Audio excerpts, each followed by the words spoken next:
In the winter of 1925, a shadow fell over the remote town of Nome, Alaska. Nestled on the edge of the world at the 64th parallel, this isolated outpost was in the grips of a deadly diphtheria outbreak. Inside frost-covered homes, children struggled for every breath. The town's doctor, Curtis Welch, stared at his empty medicine cabinet, a sense of dread chilling him more than the Arctic air. Death had come knocking, and the only cure, a life-saving antitoxin, was nearly 1,000 kilometers away. Between Nome and the precious serum lay a frozen wasteland, a brutal, unforgiving expanse of jagged ice, howling winds and sub-zero temperatures that promised certain doom to anyone who dared to cross it. The journey seemed impossible. The region's notoriously harsh weather had grounded all aircraft.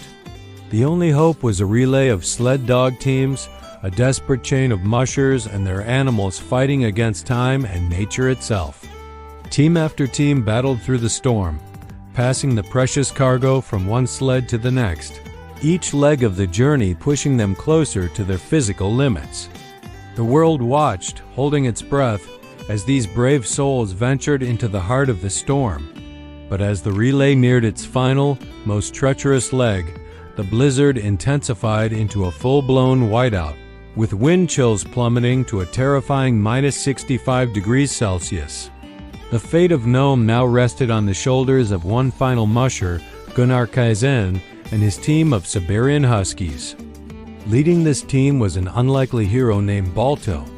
He wasn't a purebred champion, but a crossbreed, often overlooked and considered not quite up to the task compared to the elite Huskies. As Gunnar Kaizen tightened the final harness, he looked into Balto's eyes, seeing a quiet determination that gave him a sliver of hope. They set off into the blinding chaos.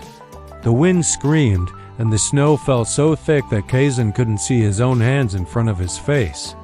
He was flying blind, relying completely on his lead dog to navigate the treacherous, invisible trail. At one point, Balto suddenly skidded to a halt, refusing to move. Frustrated, Kaizen urged him forward, but the dog stood firm. When Kaizen stumbled ahead to investigate, his heart stopped. Just inches from their feet, the ground dropped away into a hidden chasm of freezing water from the Topkok River. Balto hadn't gotten them lost. He had saved them from a watery grave. Trusting his dog's instinct over his own senses, Kaizen gave the command, and Balto led them safely around the danger and back onto the path. The journey was a relentless sprint against death. Through the darkness and the biting cold, Balto pressed on, his paws bleeding, his body caked in ice. He never faltered. The montage of their desperate journey would become a legend, a blur of fur, snow, and sheer willpower against an impossible blizzard.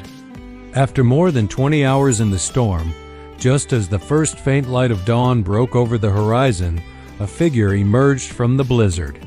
It was Balto, stumbling into Nome, frost-covered and exhausted, but triumphant. Strapped to the sled was the 30,000-unit package of serum. The town was saved. The children would live. Balto, the overlooked mongrel, had become a hero, his statue now standing in New York's Central Park as a testament to his incredible courage. His story reminds us of a powerful truth. A true leader is not defined by those born to greatness, but by the one who, when darkness covers the world and everyone else retreats, chooses to take the 100,000th step toward the light. Thanks for watching.